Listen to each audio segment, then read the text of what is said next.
اما اجي اقول لك المملكه المغربيه بتحصل على اول ميداليه ذهبيه، يبقى اكيد ما بنهزرش يا جماعه في الكلام ده. انت تشوف النهارده في افتتاح اولمبياد باريس 2024 والوفد بتاع المنتخب المغربي وبعثه المنتخب المغربي داخله ازاي، تحس ان انت قاعد في المغرب. الجمهور المغربي العظيم بيستقبل الوفد ازاي، والبعثه النهارده في الافتتاح حاجه تشرف يا جماعه. النهارده قبل ما نتكلم على مباراه المغرب واوكرانيا واهميه مباراه المغرب واوكرانيا، وعلى طبعا طارق السكتيوي قال ايه قبل المباراه، واشرف حكيمي بيسوق الحافله بتاع المنتخب المغربي لمركز التدريب. لا لا لا يا جماعه، في النهارده عندنا اخبار يعني هتبص هتبسطكم كجمهور مغربي محبي للمنتخبات المغربيه وبفئاتها السنيه والمحترفين المغاربه. هننبسط ان شاء الله. اهلا بكم متابعينا الكرام في كل مكان، عاملين ايه؟ رب تكونوا بخير. حبايبنا واخواتنا المغاربه كالعاده ما ننساش نصلي ونسلم على سيدنا محمد صلى الله عليه وسلم. هنبدأ بالخبر الطريف النهارده. أشرف حكيمي بيتصور النهارده وهو سايق أتوبيس المنتخب المغربي، الحافلة بتاع المنتخب المغربي، وهو مروح من التدريب النهارده. حاجة لفتة جميلة، لفتة طريفة. وأشرف حكيمي كالعادة راجل يعني بيحب الاجتماعيات ويحب برضو ايه الطرافة والفكاهة مع اخواته طبعا في المنتخب المغربي، خصوصا ان هو عامل اداء متميز، عامل قائد متميز ما شفناهوش قبل كده بصراحه. اشرف حكيمي في المباراه بتاع الارجنتين والمنتخب المغربي، وطبعا وقف ازاي للحكم وقال لحكام الفار ايه وفهمهم بصراحه بكل سلاسه.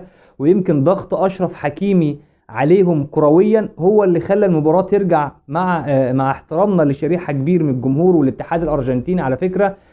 حمله ممنهجه، حمله شرسه على اشرف حكيمي في التعليقات بصراحه. لكن اشرف حكيمي بيرمي ويدي ده كله عرض الحائط، بيضربه بعرض الحائط. النهارده اشرف حكيمي بيطلع يقول احنا اهم حاجه مباراه اوكرانيا اللي هي ان شاء الله خلال ساعات قليله بتفصلنا، المغرب واوكرانيا واهميتها عند الشارع المغربي.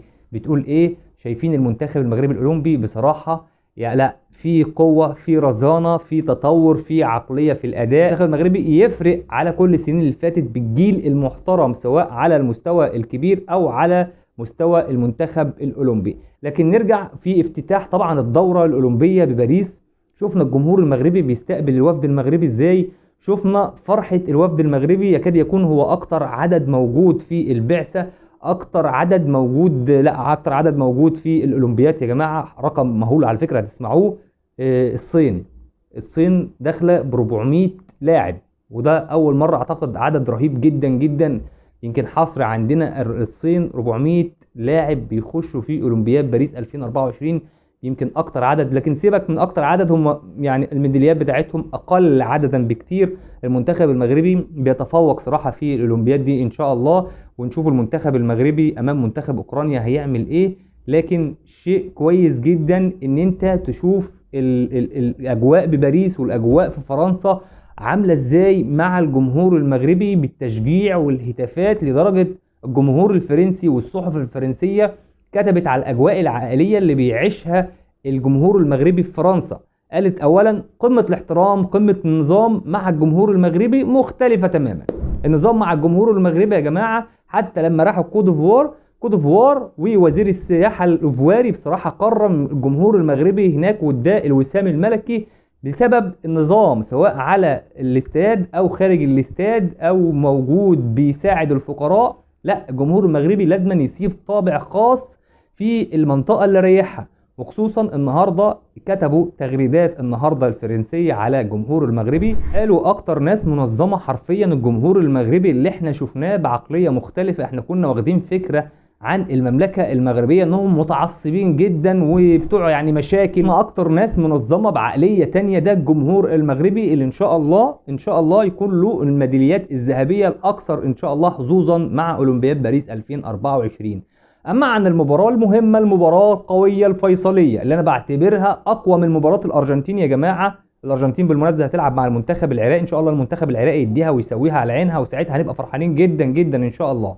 لكن طارق السكتوي في المؤتمر الصحفي قال لك اهميه مباراه اوكرانيا في دور المجموعات هتكون اهم من مباراه الارجنتين. خلاص عدينا مباراه الارجنتين، احتسبنا الثلاث نقاط، خدنا الثلاث نقاط، وطبعا 2-1 بفضل الله ثم بفضل النجم الكبير سفيان رحيمي واشرف حكيمي وعدد من نجوم المنتخب المغربي. اللي باذن الله يعود باذن الله سريعا الزلزولي. يعني ان شاء الله يعود، مش هنقعد نمسك على الزلزولي على الواحده، لكن باذن الله في الفتره القادمه ان شاء الله النجم عبد الصمد الزلزولي يعود قريبا مع المنتخب المغربي بكامل قواه، فعودا حميدا ان شاء الله يا عبد الصمد يا زلزولي. اما على طارق السكتيوي قال لك ان شاء الله احنا باصين لمنتخب اوكرانيا وباصين على الثلاث نقاط، وان شاء الله نحقق اكبر سكور على المنتخب الاوكراني، يكاد يكون هو بنسبه الاضعف في المجموعه مع المنتخب العراقي والمنتخب المغربي والمنتخب الارجنتيني اللي احنا عديناه بامان وسلام وسلام الحمد لله.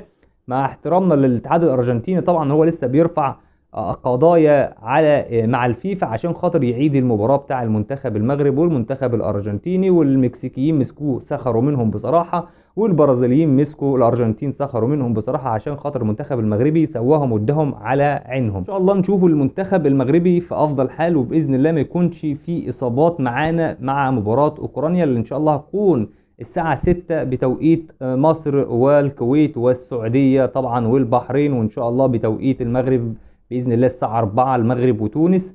إن شاء الله نشوف مباراة قوية مع سفيان رحيمي وأشرف حكيمي والنجم الكبير عبد الصمد الزلزولي وإلياس بن صغير وإلياس أخماش والعزوزي ونجوم كتير، والمحمدي اللي كان بصراحة عامل جيمنج عالي قوي قوي في اللقاء المحترم أمام المنتخب الأرجنتيني. لكن نرجع ونتكلم على الحفل اللي بصراحة الواحد مش عاوز يخلص كلامه عليه. تنبهر حرفيا، تنبهر من حفل النهاردة الافتتاح.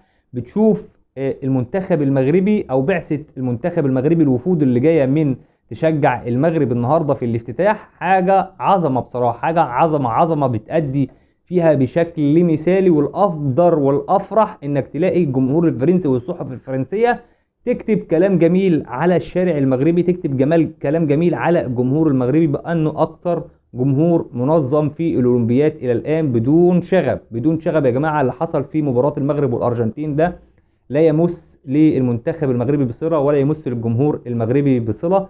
طبعا ده أشرف حكيمي اتكلم عنه طبعا وقال لك يعني السلوك دي مش بتاعة المملكة المغربية خالص، وإن شاء الله في القادم يكون أفضل بصراحة مع المنتخب المغربي والمنتخب الأوكراني.